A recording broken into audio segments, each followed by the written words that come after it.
Good evening, everyone. I hope you had a great Thanksgiving weekend. I'm Laura Ingraham. This is the Ingraham Angle from Washington tonight. Thanks for joining us. With just 50 days, can you believe it, until the Iowa caucuses? Well, the polls are tightening nationally. Governor Ron DeSantis is making a stop right here on the Angle. But first, money for nothing. That's the focus of tonight's Angle.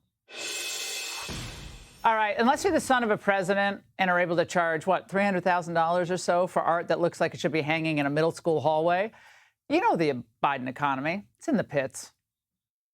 How is the economy in your estimate? It's horrible. The economy is very bad right now. The cost of everything is very expensive. We don't spend the money like we used to. I just spend more. Obviously, I'm spending a whole lot more. I'll spend what I usually spend, but it probably won't buy nearly as much. Well, the facts are undeniable. Even the Biden-friendly media can't avoid reporting the truth any longer. From Bloomberg today, groceries are up 25%, used cars climbed 35%, rent, it's only up 20%. Now, while Americans' daily routines have largely returned to their pre-pandemic normal, the cost of living has not. From The Atlantic, houses are unaffordable for middle-class families across the country. Rural areas are expensive. Suburbs are expensive. Cities are absurdly expensive. Nowhere is cheap. That's in part thanks to mortgage rates. The monthly payment on a new home has increased by more than 50% in the past 3 years. From the Wall Street Journal, its new survey shows that the belief in the American dream is dying. Just 36% of Americans, this was so heartbreaking to see over the weekend, said it's still possible if you work hard, the American dream. 45% said it was true, but not anymore. And 18% said it was never true. By the way, that's double what it was previously. That's a big drop, though, from the other surveys in 2012 and 2016, where 53% and 46%, respectively, still believed overall in the American dream.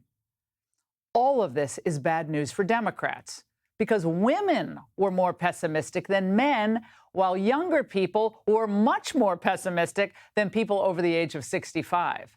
Now, remember, women and young voters are key Biden constituencies. That's not good for him. So hardworking Americans have good reason to be frustrated, very frustrated. We're seeing it in the gas prices, we're seeing it in the economy and how we're spending our money. I think inflation is impacting people very negatively. Our dollar's going a lot less this year than it did last year. It costs money just to wake up every day. Wow.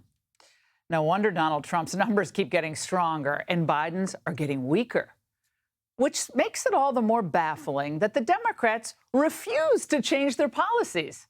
They refuse to shut the border. They refuse to cut spending. They refuse to unleash the energy sector. Instead, the only thing they're doing is strategizing. The Washington Post reporting on meetings convened by Biden's chief of staff with the economic and comms teams in an effort to turn around the narrative and then debunk what they believe are misleading social media reports, like the one about the $16 Big Mac on TikTok, which circulated last year and is still ricocheting around the internet. The Big Mac conundrum reflects what Biden aides and senior Democratic officials regard as one of their most vexing challenges ahead of the 2024 presidential election. Even as inflation has fallen to a manageable 3%, and although the labor market has remained hot and with strong growth, voters still don't like the economy, and they blame the president. But the president says, come on, kids, you got it all wrong. From turkey to air travel to tank of gas, costs went down. They went down. Now, the people making a lot of money, that doesn't matter a whole lot because the costs are relatively small compared to wealthy incomes. In fact, as a share of earnings this Thanksgiving, dinner was the 4th cheapest ever on record. Okay, so unconvincing, the 4th cheapest. I don't know how they determined that. But it's especially unconvincing when he falls back on blaming companies that do what all businesses do to stay alive when costs go up. They have to pass their increased costs, especially now energy costs, on to consumers. Let me be clear. To any corporation that's not brought their prices back down, even as inflation has come down, even as supply chains have been rebuilt, it's time to stop the price gouging and give the American consumer a break. Are his eyes even open in that? But by the way, it's spoken as a man who's never run a business in his life or had to actually make a payroll. And when all else fails, you can always just blame Trump. MAGA Republicans in Congress are pushing back on our efforts to end these junk fees. Fortunately, we've been able to push back on MAGA Republicans so far, but they haven't given up. They haven't given up. They still want to undo this progress we're making. Junk fees, really?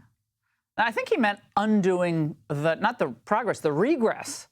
He does not give a darn about what he's done to this country. And we know the Bidens, they won't need to pinch pennies this Christmas. Hunter and Jim, after all, they're making all their foreign cash. They'll make sure of that.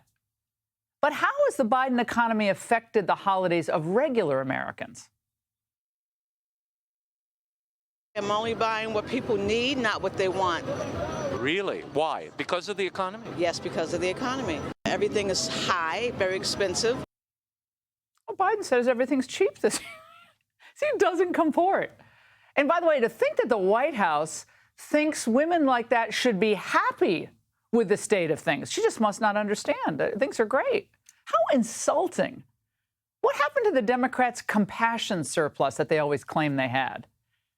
That, like everything Biden campaigned on, was a lie. And next November, the voters will finally have the chance to make these arrogant, incompetent, and corrupt people pay. And that's The Angle. Hey, Sean Hannity here. Hey, click here to subscribe to Fox News YouTube page and catch our hottest interviews and most compelling analysis. You will not get it anywhere else.